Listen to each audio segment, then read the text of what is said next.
Takže ahoj, já jsem Volkrafák a vítám vás u mého prvního videa. Jelikož je to moje první video, tak to nebude nic extra, nebude to něco jako má Pedro nebo Gonky nebo Krafák nebo jiný let's playeři. Chtěl bych začít natáčet různá videa, ale především okolo Minecraftu. Nějaký ty let's playe, tutoriály a podobně.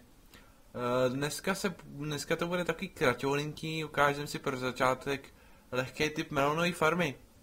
Jsem začátečník, takže to nebude nic extra. Jak jste si mohli všimnout, tak to za mnou vlastně bude ta melonová farma.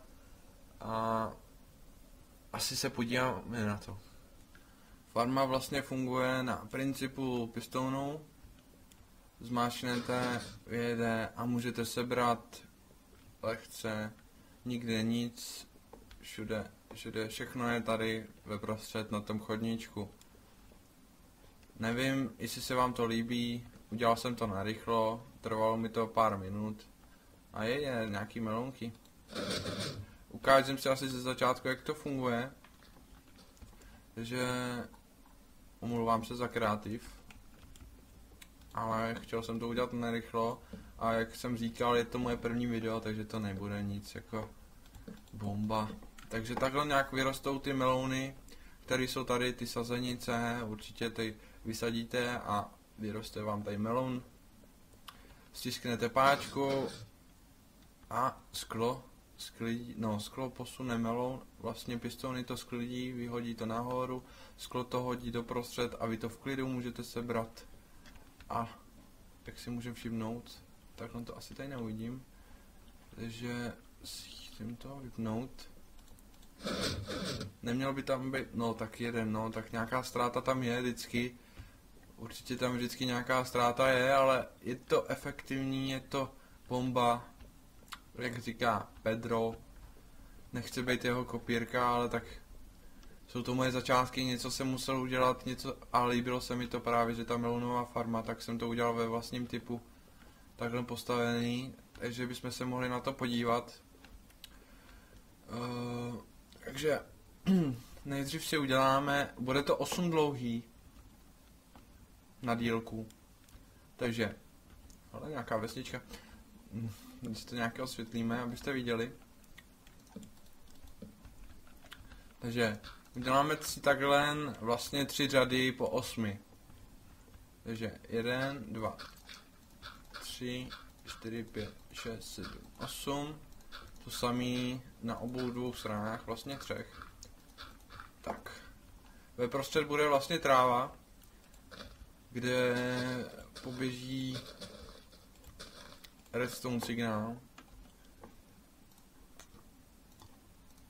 Tady budou pistony.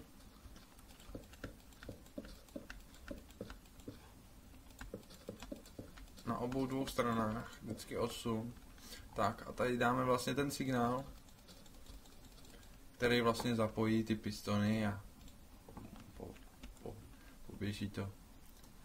Teď si, já to dělám ve Sandstabu, teda Sandstoneu, líbí se mi to docela, tak to udělám i tak. Jde to udělat i bez kreativu samozřejmě, ale já jsem to udělal narychlo, takže jsem si to udělal takhle. Tady máte vlastně, takhle přicházíte, tady je ta plocha.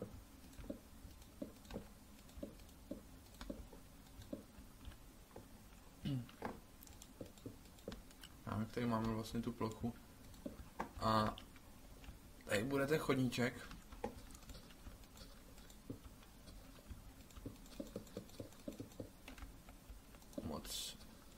Dobrý. Na tohle přijde hlína, respektive tráva s hlínou, to je jedno. Tohle taky.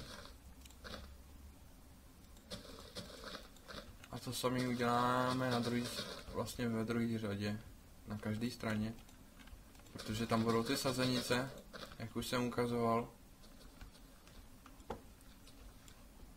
A sem vlastně teď to potřebujeme nějako, aby to mělo nějakou aby to bylo nějak hydratovaný, tak sem dáme vodu.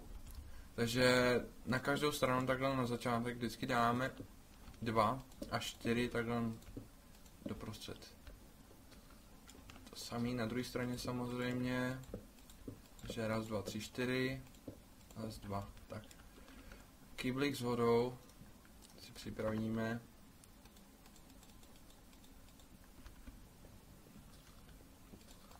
Tak, hydratovaný bychom to mohli mít. Teď nějak to osvětlení. Jakmile, jelikož jsem v tom kreativu, tak použiju tady glowstony, ono to je jedno, co použijete. Může tam být třeba normální blok a na tom svíčka, to už je na vás. Tak. Na to vlastně přijdou další sticky pistony a hned si ukážem proč.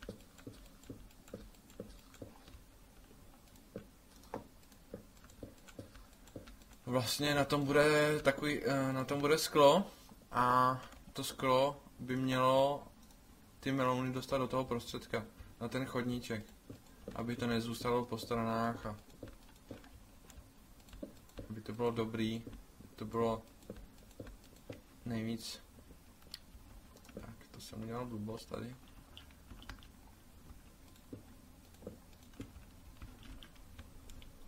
Takže to bychom měli jako základ. Teďka udělat obvod u tady těch. Takže si propojíme tyhle sticky pistony, aby ty skla mohly dát ty melouny doprostřed na ten chodníček a nikde nám to, aby to nikde nelítalo. Aby jsme to všechno měli ve prostřed.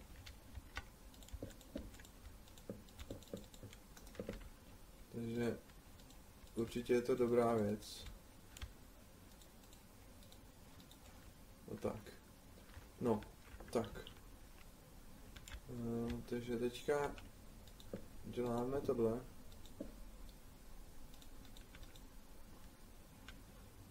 Svedeme signál dolů. Svedem ho vlastně k repeaterovi, který bude tady. Repeater.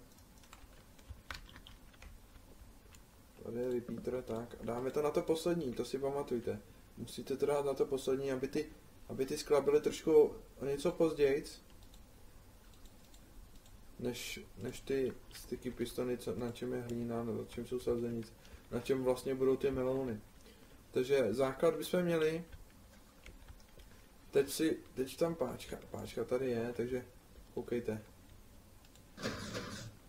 Všecko funguje, melouny všechny by byly tady ve prostředí, však si to můžeme názorně ukázat, jako na začátku. Tady vlastně vyrostou melouny, tady vyrostou melouny. Občas tam bývá někdy ztráta, třeba jeden meloun, tak teďka si to všechno sklidníme. Podíváme se a žádná ztráta. Jak říkám, je to docela dobrý.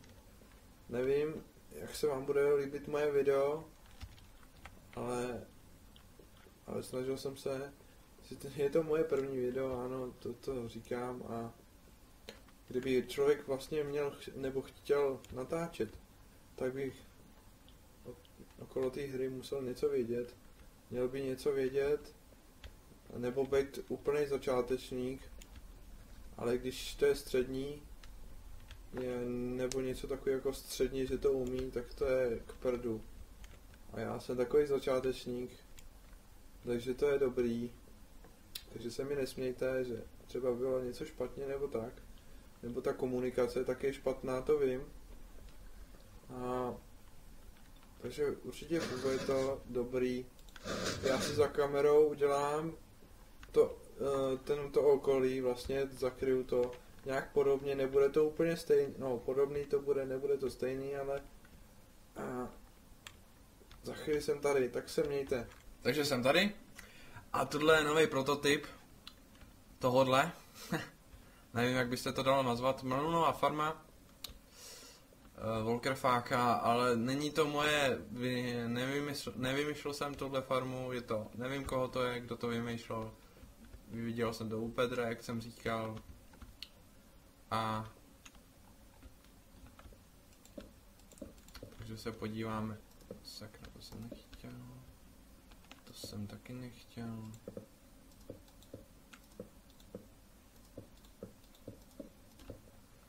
Jo, už vím. To může být přikryté.